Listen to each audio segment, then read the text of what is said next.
The Life Coaching Toolbox Podcast is brought to you by Joeel and Natalie Rivera of Transformation Academy. In this episode, Joeel talks about getting to the root of conflict in relationships. This episode is one of 13 episodes in a series that walks you through the complete Enlightened Relationships virtual workshop. Welcome back. Now I want to talk about quality versus safe problems, and I want to start by giving you an example of what that looks like. Well, there was a couple that were having a lot of difficulties. They were constantly arguing. They didn't even know how they were going to be able to fix their relationship because there's constantly battle going on. And most of the battle seemed to come from the inability of the husband of not helping around the house. At least that's where the wife felt, and the husband felt it was coming from her inability to let him really enjoy something that he loved, which was football. So he used to love watching football and things like that. And then she was complaining that he wasn't helping much around the house. He wasn't doing the dishes. He wasn't picking up. And then she felt like she was doing a lot of that work. And in his eyes, he didn't see where the big problem was. He didn't see that why he should have to stop watching football just to do this.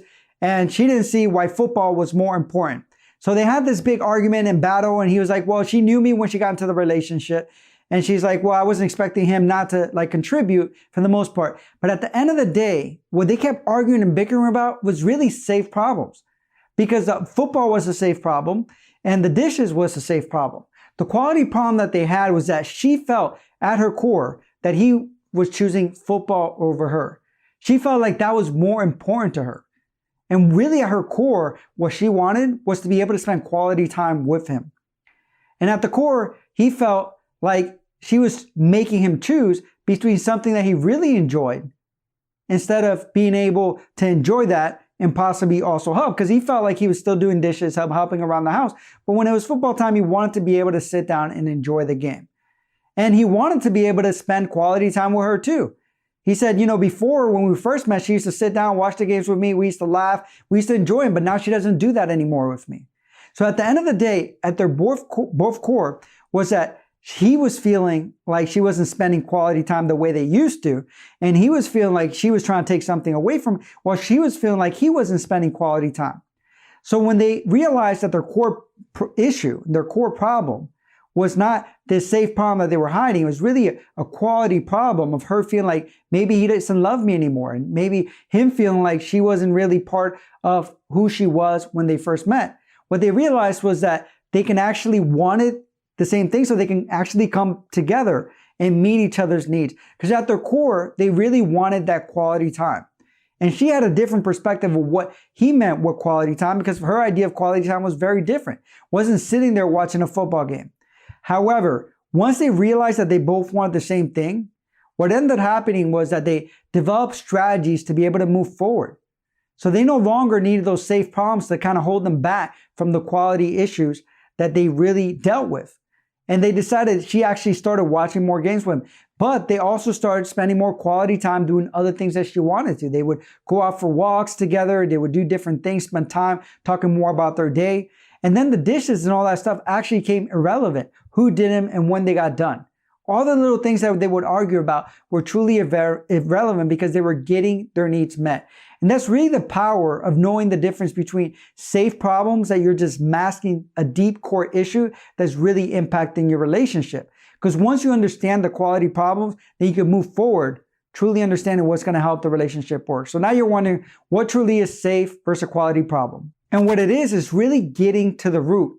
See, sometimes a belief we hold as the root cause of our pain can seem inaccessible because we feel like the cause of the belief is out of our control. So we start feeling trapped or unable to really change painful situations over time, and we create an experience of learned helplessness. We feel powerless over it. So we simply allow this root belief to remain below the surface. So rather than dealing with the problem that we actually have at our core, our mind distracts us by focusing on safe problems. So I want to give you an example of how dramatically safe problems can impact our lives, and we might not even be aware of them. So I once worked with a counseling client that had severe anxiety, and she was hearing voices and seeing things. She had self-injuring behavior, so she was cutting herself, and her life was spinning out of control. However, those problems were actually an accumulation of safe problems that her mind had actually created to help her avoid having to face situations that she was actually dealing with at home. So she was avoiding a quality problem by creating all these safe problems. So people around her were trying to treat the anxiety and other issues, but these methods were not actually addressing the root cause of her emotional behavior. So it wasn't helping, it was actually making the situation worse. So the root cause was that she was living with a man who had sexually abused her as a child. And he was still putting cameras to spy on her and doing other things that invaded her privacy. To top it off, her mom was actually aware of what was happening, but she was choosing to side with the stepdad. Therefore, it was easier for her and her family to focus on her having anxiety disorder rather than having to confront the fact that the people that were actually supposed to be protecting her were actually the ones harming her. So once she realized that this was the root of her anxiety and self-injuring behaviors because she had masked it for so long, she faced a real issue. And what she actually did was that she moved away and made changes to her environment and really transformed her life. And what's crazy, during that time, the anxiety and voices started diminishing. And that need to protect herself kind of stopped. So really, once she dealt with the situation, the needing of protection, the anxiety and voices actually ended up stopping completely because they were no longer needed. The safe problems were taken care of because the quality problem was really dealt with. And so I'll give you another example. One of the clients found that she was constantly creating drama with her husband for no apparent reason. She did not know why she was doing this, but she knew that it was destroying her relationship. However, after really looking at it and assessing it, what was her driving force, and asking herself, what belief or drive is causing me to really want to create conflict with my husband because I love my husband? She realized that she had a fear of her husband leaving her and that it would stop loving her.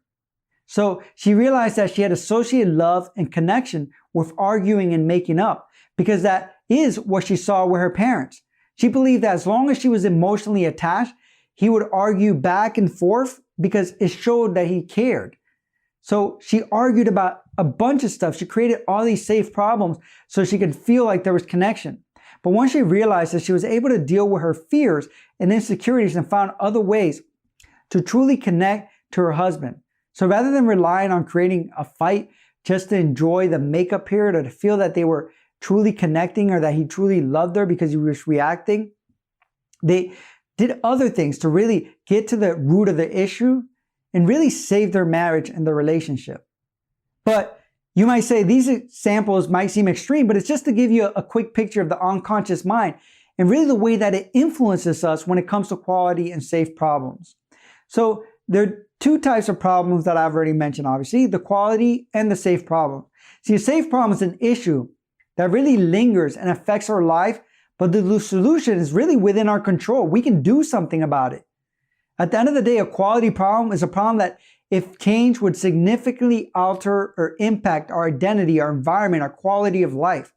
However, we choose to keep the safe problem around as a way of avoiding dealing with quality problem. This is because quality problems have higher perceived risk, while safe problems really carry low perceived risk. They're easier to deal with, even though they can really destroy our lives and our emotional state. But it creates a certain type of certainty. We know what's going to happen with that safe problem, where the quality problem can really turn our life around. For example, anger is a lot easier to express than sadness because we feel empowered by anger, and sadness makes us feel vulnerable. Plus, anger is often more acceptable, especially for men. Therefore, anger is often seen as a safer problem, a way to express than sadness. See, in this case, we may continue to find things to be angry about because it's a safe problem rather than deal with things that are really causing sadness, which is our quality problem that we might have. We have belief systems, truly, that create our identity, thoughts, behaviors that really affect aspects of our life. If we do not take a look at what's going on behind the scene and really get at the root of the problem, we will keep creating problems so we don't have to deal with them. So these will be destructive long-term, not only to ourselves, but to our relationship and what we really want to create. So the deeper question is, how do you change this? And it really starts by asking yourself, why? Repeatedly until you get to the core issue and there's no other why to answer. This will help you really dig deeper and discover what is causing emotions that you are feeling. So ask yourself, how do you feel and why? Why does this bother you or affect you so much? Why do I feel that way about it? Why? And keep asking why until you get to the core of the issue. And you can even ask additional questions to really discover where the belief system came from. You can ask yourself things like, are there any benefits from feeling or reacting this way? If there are, what are they? Where or who did I learn these from? What benefits did they receive from it? Were they even right? How do you know that they were right? And the more that you can keep probing and asking yourself until you get to the core of the issue, what happens is that the better you'll truly understand how to make changes in your life to really get rid of the quality problems and find that the safe problems are no longer needed. And that's when you really can get to the core of the relationship and truly develop trust, love, and growth. Once you really start dealing with quality problems instead of creating safe problems to really mask what's impacting your life and your relationship. Thank you.